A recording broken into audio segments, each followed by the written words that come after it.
Estimados alumnos, buenos días. Vamos a desarrollar ahora nuestra cuarta aula en donde trataremos de las soluciones exactas de la ecuación de vigas.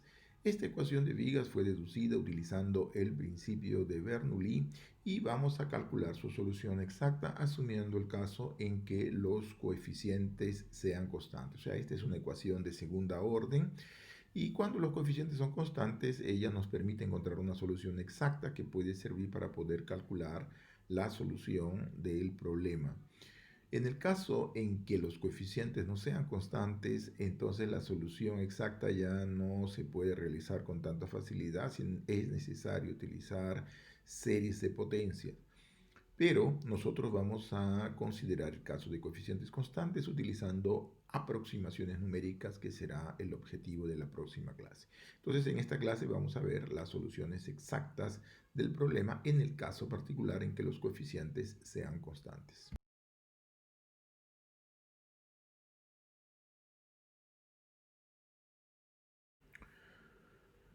Bueno, recordemos un poco la aula pasada, habíamos hablado sobre el principio de Bernoulli. Este principio establece lo siguiente: la posición de equilibrio que asumen los cuerpos elásticos es aquella que minimiza la energía potencial elástica. Entonces, fíjense, aquí tenemos nosotros, por ejemplo, un material, una viga, que está sometida sobre la acción de una fuerza distribuida, que está denotada por Y igual a F de X, y evidentemente esta viga, por ser elástica, se deforma. La posición deformada es una curva que es nuestra incógnita. Nosotros queremos encontrar la posición de equilibrio que asume esa viga por la acción del peso de esa fuerza distribuida. Y lo que vamos a hacer es encontrar una función cuyo gráfico describe el eje de simetría de la viga. Esta función va a ser denotada por la función y igual a ux de t, y la configuración de la posición final de equilibrio es justamente aquella que se muestra en el gráfico. Entonces, el problema es determinar la posición de equilibrio. Bueno, como consecuencia del principio de Bernoulli, obtuvimos que la posición de equilibrio es dada por una función y igual a u de x, que verifica la ecuación de segunda orden que nosotros vemos ahí: beta u menos paréntesis gamma u prima derivada del paréntesis igual a f, con las condiciones de contorno u de 0 igual a u de l igual a 0. Esto es ¿por qué? Porque en 0 y en L, el punto inicial de la viga y el punto final de la viga, no existen deformaciones. Ahí se encuentran los soportes de la viga que no permiten que ella se desplace. La posición de equilibrio es dada por esta función u igual a u de x, que es aquella que verifica la ecuación diferencial que habíamos colocado encima. Y como ya vimos, esta representa la configuración final de equilibrio, y U de X define la posición de la región central, o sea, del eje de simetría de la viga. Basta definir la posición del eje de simetría que todos los otros puntos acompañan simétricamente esa deformación. Muy bien, entonces en esta aula nosotros veremos la solución del problema de equilibrio. Vamos a ver esta solución de la ecuación de equilibrio, o sea, la ecuación de segunda orden que nosotros vimos atrás, en el caso en que los coeficientes sean constantes. Y el método que vamos a utilizar para encontrar la solución exacta es llamada de variación de parámetros. Este método de solución consiste primero en encontrar la solución general del problema para así aplicar las condiciones de contorno que verifica nuestra solución, o sea, que verifica nuestro problema. O sea, si tenemos una solución general en donde existen dos constantes porque la ecuación es de segunda orden, tenemos que ajustar esas constantes de tal manera que las condiciones de contorno se verifiquen. Así pues tenemos una ecuación, una solución exacta del problema. Por tanto, podemos representar la posición de equilibrio de la viga que estamos considerando. Y aquí vamos después, al final, a hablar un poco de las restricciones de este procedimiento. Muy bien, vamos a comenzar un poco hablando de ecuaciones diferenciales y es evidente, vamos a comenzar con las ecuaciones de primera orden apenas para poder estar bien en contexto con este problema de ecuaciones diferenciales. Entonces, una ecuación diferencial es llamada de primera orden cuando es una ecuación que envuelve una incógnita, que es una función, la función en el caso es y, y que tiene en su ecuación hasta o primer orden, hasta derivadas de primera orden. Entonces, este problema se resuelve usando un método llamado de factor integrante. Este es un método clásico y este método consiste en multiplicar la ecuación encima por una función de tal forma que el primer miembro de la ecuación que ustedes están viendo ahí se convierta en la derivada de un producto. Entonces, esta función va a ser justamente el exponencial de la integral de a, que es el coeficiente que aparece multiplicando y en la ecuación.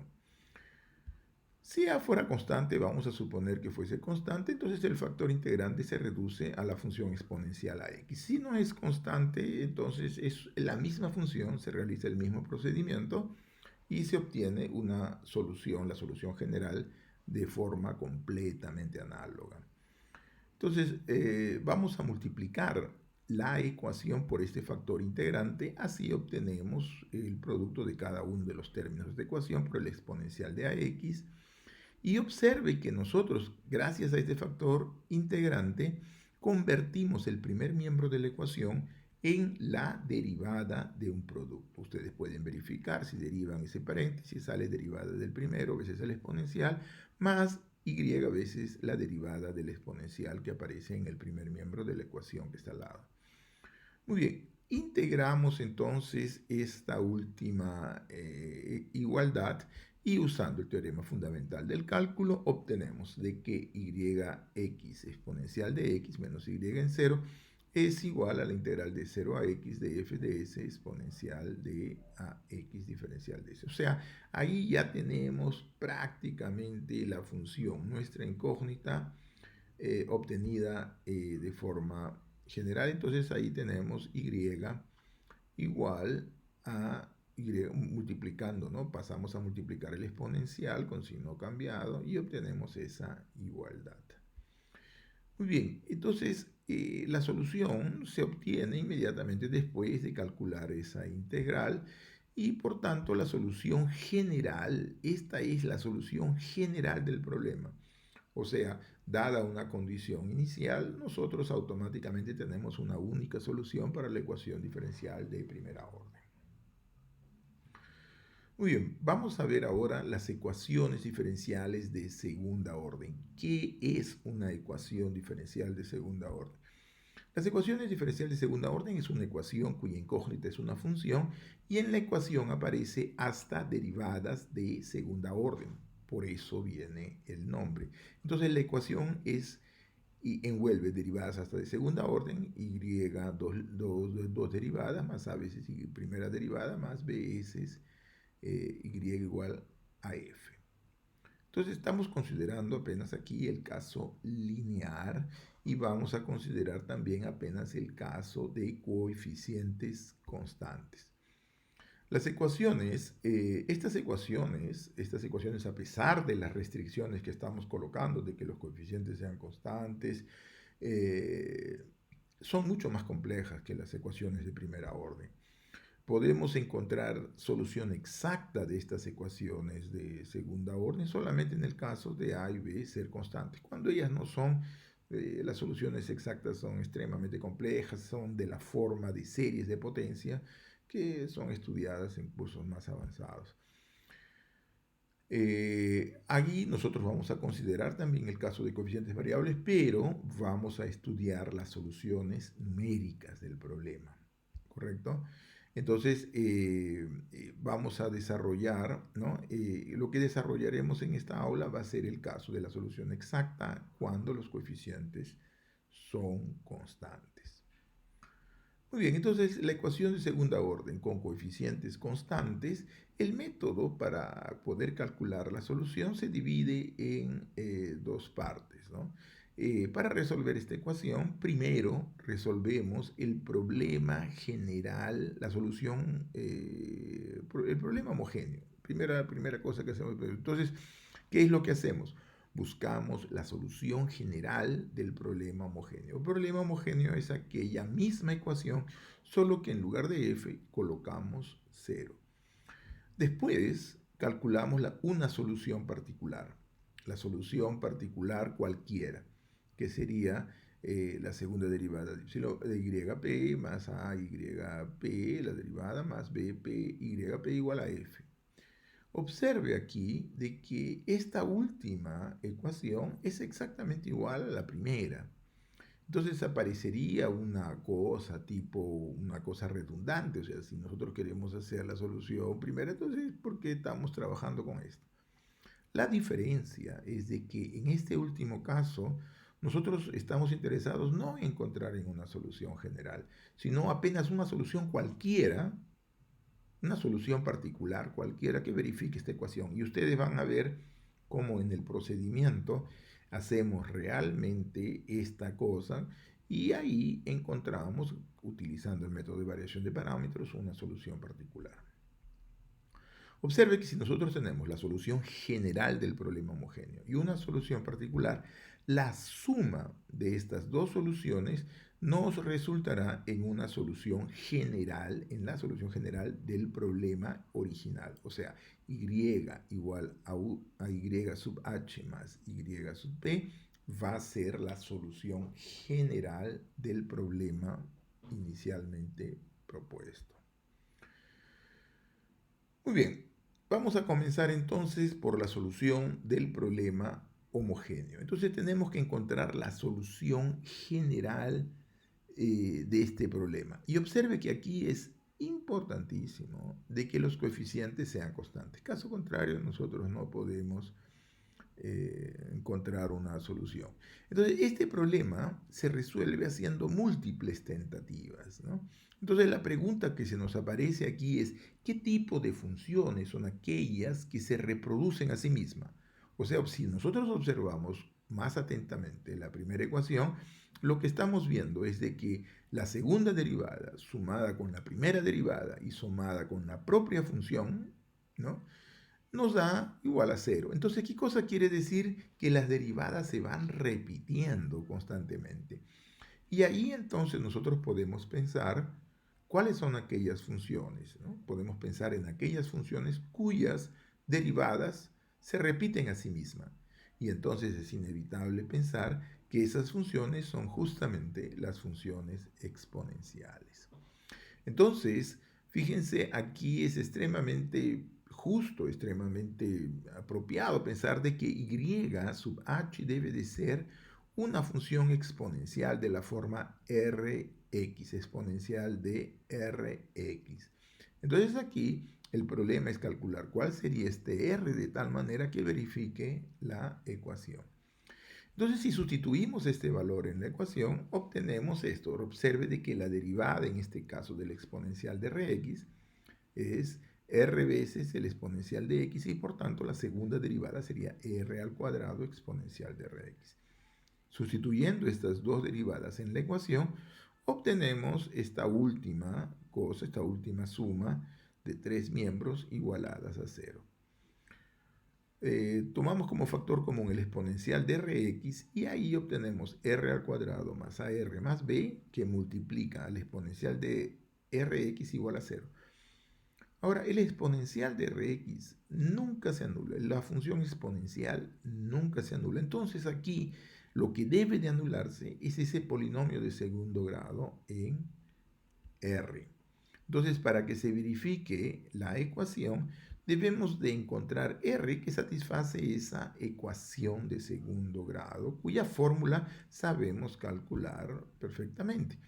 Y esta fórmula es justamente dada igual a menos a más menos raíz cuadrada de a al cuadrado menos 4b partido en 2. Por tanto, podemos tener aquí, en este caso, raíces de esta ecuación que pueden ser raíces reales, por ejemplo, raíces imaginarias o en general raíces complejas, en donde la parte real y la parte imaginaria son diferentes de cero. Muy bien, observe que tenemos dos soluciones para este caso, o sea, cuando tenemos el signo positivo y el signo negativo. Entonces hay dos raíces y por tanto existen dos soluciones. Y la combinación lineal de estas soluciones nos van a dar la solución general del problema homogéneo.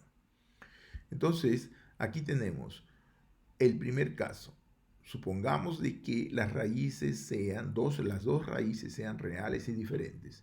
Entonces, la solución general del problema homogéneo sería la combinación lineal del exponencial de R1, la primera raíz, y el exponencial de R2, que sería la segunda raíz.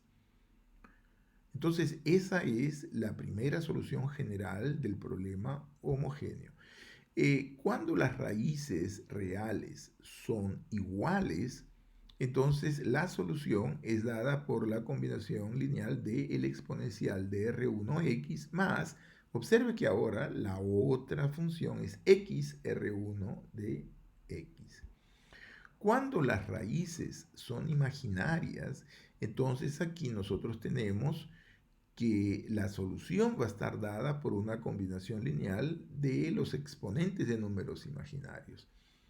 Si nosotros nos recordamos de la fórmula de De Moivre, la fórmula de De Moivre que nos dice que el exponencial de un número imaginario es igual al coseno de alfa y seno de alfa, esta fórmula de De Moivre se puede verificar perfectamente usando las series de Taylor. Desarrollamos la serie de Taylor del exponencial de alfa, desarrollamos la serie de Taylor del coseno y del seno, la sumamos y obtenemos esa relación. Entonces, fíjense, sustituyendo el valor del exponencial de un número imaginario, convertimos la solución general que nosotros vemos ahí en una combinación lineal de senos y cosenos, ya números reales, que es lo apropiado para nuestro modelo. Entonces, en el caso en que las raíces reales sean imaginarias, tomamos la parte imaginaria y la solución sería cosenos y senos, combinación lineal de cosenos y senos de la parte imaginaria de la raíz multiplicada por x. Finalmente, si las raíces son complejas, o sea, la parte real es diferente de cero y la parte imaginaria también, entonces la combinación va a ser una cosa mixta entre exponencial y las funciones trigonométricas coseno y seno dadas de esa forma. Entonces ahí tenemos la solución general del problema homogéneo. Muy bien, esto es entonces un resumen de todo lo que se hace para poder obtener la solución general de una ecuación de segunda orden. Pero nosotros estamos interesados no en el caso general, sino en el caso específico que nos representa la solución del problema de equilibrio.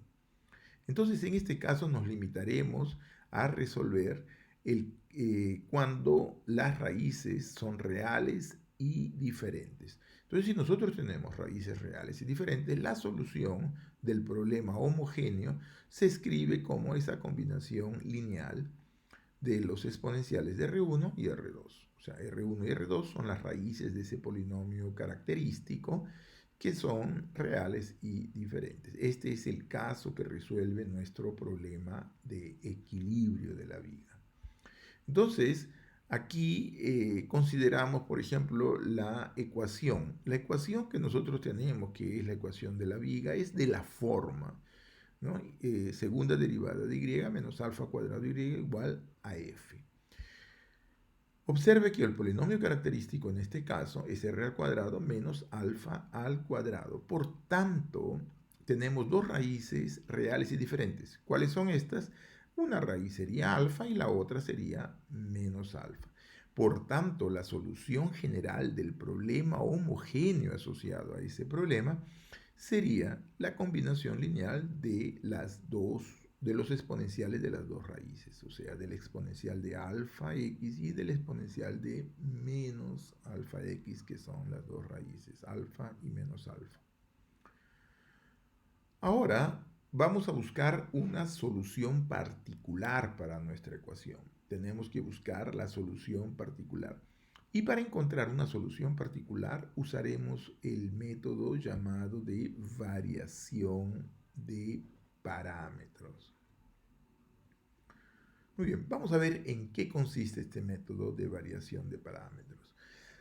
La idea aquí es suponer que hay una solución de la forma y sub b exactamente igual que la solución general del problema homogéneo, pero con la diferencia de que las constantes aquí ya no van a ser constantes, sino van a ser funciones. Por eso es que se llama variación de parámetros, o sea, estamos haciendo variar lo que sería constante de la solución del problema homogéneo para el caso particular de funciones que dependen de x. Observe que y sub p es la solución bien parecida a la solución general del problema homogéneo. Y el objetivo aquí entonces es encontrar C1 y C2 de forma que este YP verifique la ecuación de segunda orden que nosotros vemos ahí, o sea, con la F ya colocada. Muy bien, entonces para encontrar los coeficientes C1 y C2 de X, lo que hacemos es calcular la segunda derivada de Y sub P. Entonces la primera derivada es de la forma que nosotros vemos ahí. Observen, la primera derivada sería la derivada de un producto sumada con un otro producto. La derivada de un producto en dos términos, y si tenemos dos productos, entonces nuestra derivada total tendrá cuatro términos que son los que tenemos ahí. Entonces, en el primer caso tenemos el C1 multiplicado por la derivada del exponencial, C2 multiplicado por la derivada del exponencial y después la derivada de C1 por el exponencial y la derivada de C2 por el exponencial. Muy bien, ahora aprovechando el hecho de que esta solución se trata de una solución particular cualquiera, entonces podemos hacer restricciones de estas constantes para facilitarnos los cálculos que vamos a tener posteriormente. Entonces, aquí restringimos nuestro caso. Vamos a escoger C1 y C2 de forma que los últimos dos términos de la derivada de YP se anulen. Entonces aquí vamos a buscar una solución C1 y C2, o sea, C1 y C2, dos funciones, de tal manera que se verifique esa primera condición. Esto es para simplificar los cálculos, porque ahora la derivada, en lugar de tener cuatro términos como lo que vemos ahí, anulando la suma de los dos últimos, tenemos que tiene apenas dos términos. Muy bien, entonces escogemos C1 y C2 de tal manera que esa identidad se verifique y por tanto tenemos que la derivada se escribe como la diferencia de esos dos términos ahí.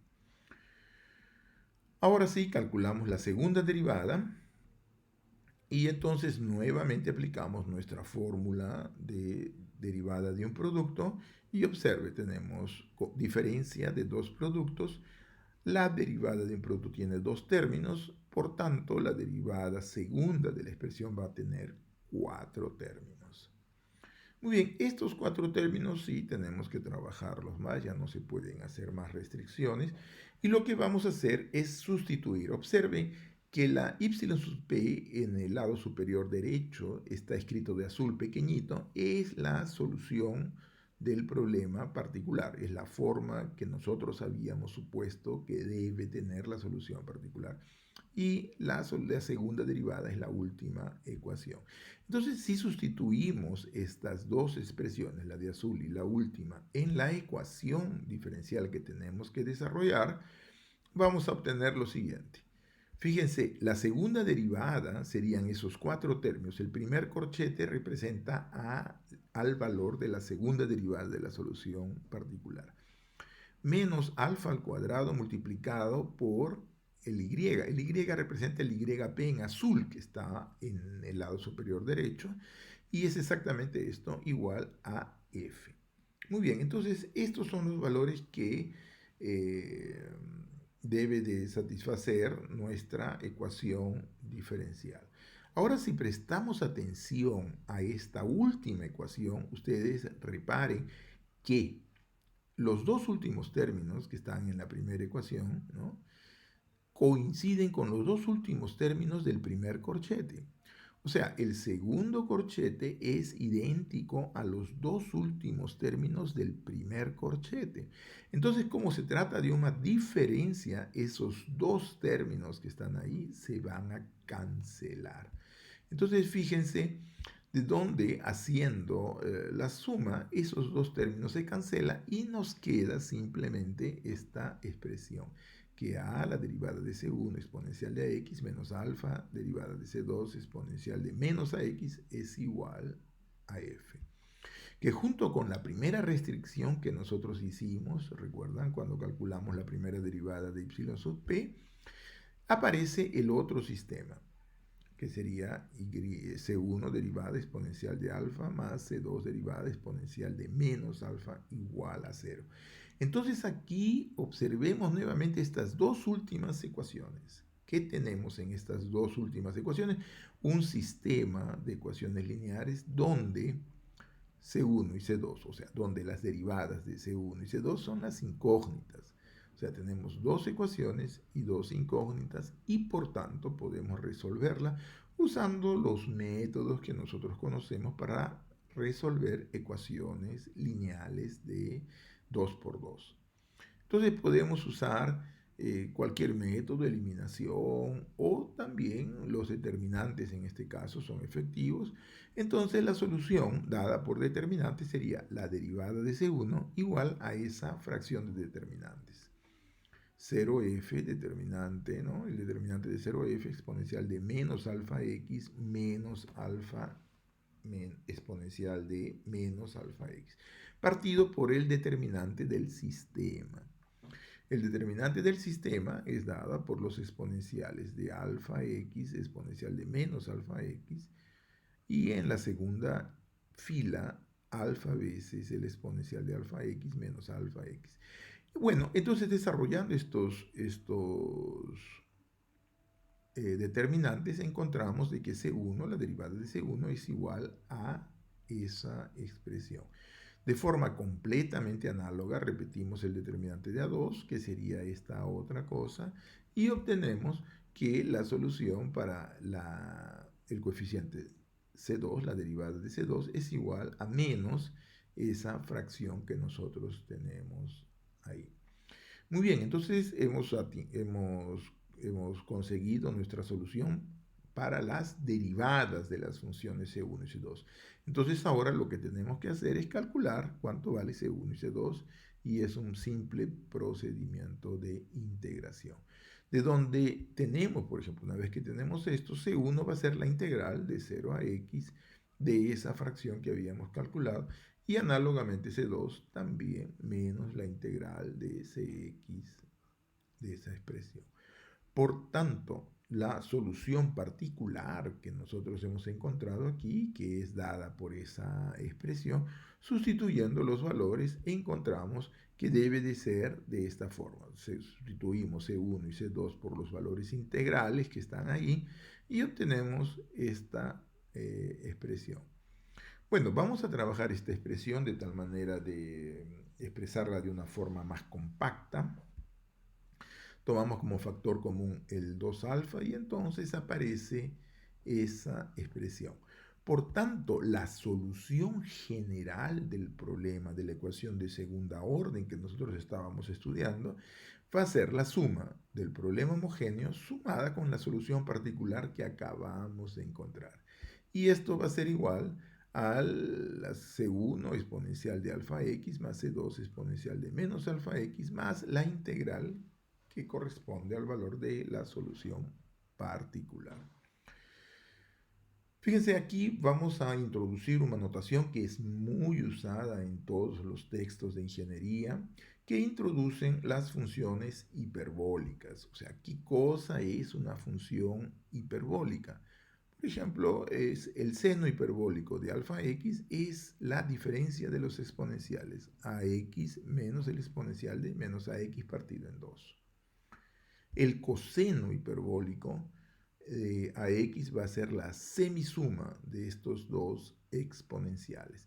Entonces, escribiendo el seno hiperbólico como esa diferencia de exponenciales y el coseno hiperbólico como la semisuma de esos exponenciales, la solución general del problema anterior que acabamos de resolver puede ser escrita como una combinación lineal de estas funciones hiperbólicas más la integral de 0 a x del seno hiperbólico de alfa de x menos s f de s. Entonces, esta es nuestra solución general.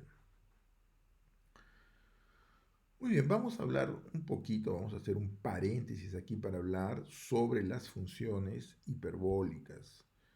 Pequeño paréntesis. Entonces, las funciones hiperbólicas, ¿por qué son llamadas funciones hiperbólicas? ¿Por qué se llama seno hiperbólico? ¿Por qué se llama coseno hiperbólico a la diferencia de los exponenciales o a la semisuma de los exponenciales?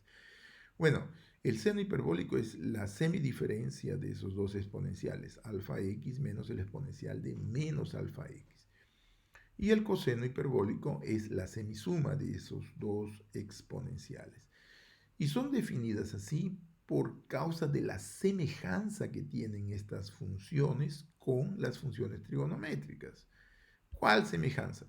Por ejemplo, nosotros sabemos de que el seno y el coseno, la principal identidad que ellos verifican es de que seno al cuadrado más coseno al cuadrado es igual a 1. O sea, esa es la diferencia de las seno y coseno normales. Ahora, para el caso del coseno hiperbólico y el seno hiperbólico tenemos que no la suma más la diferencia de esas funciones trigonométricas al cuadrado es igual a 1. Entonces hay una cierta analogía, la única cosa que cambia es el signo. Por otro lado, si nosotros nos vamos para las derivadas, ¿cuánto vale la derivada del seno hiperbólico de alfa x? Si nosotros derivamos, por ejemplo, va a aparecer alfa veces y la derivada del exponencial es alfa x, alfa multiplicado por el exponencial de alfa x menos alfa, entonces sale más y sale la semisuma y eso se convierte en el coseno hiperbólico. O sea, la derivada del seno hiperbólico es igual a alfa coseno hiperbólico exactamente como sucede con las funciones trigonométricas. Derivada del seno es igual al coseno. Ahora, para la derivada del coseno hiperbólico, fíjense, hacemos el mismo procedimiento, derivamos exponencial por exponencial y nos encontramos que la derivada del coseno hiperbólico es igual a alfa veces el seno hiperbólico. Aquí la única diferencia es por el signo, porque la derivada del coseno, función trigonométrica normal, es igual a menos el seno. En este caso no, la derivada del coseno hiperbólico es igual al seno hiperbólico con el mismo signo. Por tanto, aquí ustedes ven cómo es la analogía que existe entre el seno y el coseno hiperbólico. Muy bien, y es llamada de hiperbólica porque las coordenadas paramétricas, por ejemplo, si definimos x igual al seno hiperbólico de un parámetro t e y igual al coseno hiperbólico de un parámetro t, la diferencia siendo igual a 1 nos da la ecuación de una hipérbola. Por eso es que estas funciones son llamadas funciones hiperbólicas. Muy bien, cerramos el paréntesis y vamos a volver a nuestro problema. La solución del problema de equilibrio que nosotros estamos trabajando, recordemos, es la posición final que atinge una viga que está sometida a la acción de una fuerza f de x, como nosotros ya vimos, y la posición final es esa. Entonces, la posición de equilibrio, la función u aquí, es dada por la ecuación siguiente, que es una ecuación de segunda orden. Si tomamos beta y gamma como siendo constantes, ¿no? Como siendo constantes, entonces tenemos simplemente que la ecuación anterior es equivalente a gamma u segunda menos beta u menos f igual a 0, verificando las mismas condiciones de contorno. De donde podemos escribir entonces, dejando el coeficiente 1 para la segunda derivada de u, la ecuación de esa forma. Entonces, esta ecuación, vamos a ver cómo esta ecuación es exactamente igual a la que nosotros acabamos de resolver y vamos a aplicar la correspondiente fórmula. Aquí, por ejemplo, la única diferencia es que alfa al cuadrado es el cociente de beta partido por alfa. Por tanto, la solución general, recordando que alfa es esa expresión, es dada por u coseno hiperbólico de alfa x más c2 seno hiperbólico de alfa x menos 1 partido por alfa gamma integral de 0 a x del seno hiperbólico de alfa x menos s f de s. Entonces, esa va a ser la solución general de este problema, como lo acabamos de ver aplicándolo para alfa igual a raíz cuadrada de beta partido por gamma. Entonces, ¿qué necesitamos para que esta función de hecho represente la solución de nuestro problema de equilibrio? Es que tenemos que encontrar C1 y C2 de tal manera que ellas verifiquen las condiciones de contorno. Esto es que U de 0 sea igual a 0 y U de L sea igual a 0.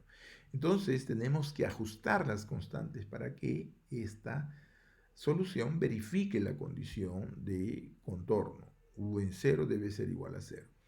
Entonces observemos que si nosotros tomamos x igual a 0, el primer sumando del segundo miembro de la ecuación U sería C1, porque coseno hiperbólico de 0 me da 1. El seno hiperbólico de 0, por tratarse de una diferencia, me da 0. Y la integral de 0 hasta 0, porque x es igual a 0, de esa expresión me queda 0. Entonces, si eh, x es igual a 0, vamos a tener, y la condición de contorno u de 0 igual a 0, esa me implica que C1 debe de ser idénticamente nula. Muy bien. Ahora vamos para aplicar la segunda condición de contorno. Si aplicamos la segunda condición de contorno u de L igual a 0 en la definición de la ecuación, obtenemos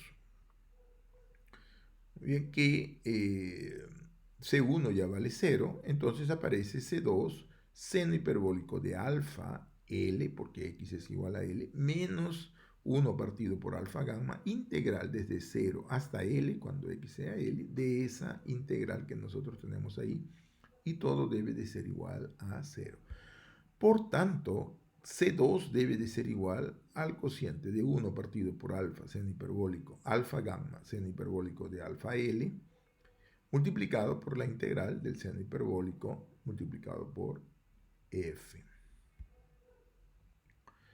Muy bien, por tanto, la solución del problema de equilibrio, la solución de nuestro problema de equilibrio, va a estar dada por esa expresión que nosotros tenemos ahí, donde alfa es igual a alfa cuadrado es igual a beta partido por gamma. Esa es la solución exacta de nuestro problema. O sea, tenemos para poder calcular cuál es esta función, tenemos que calcular cuánto vale f, las integrales correspondientes y hacer las evaluaciones.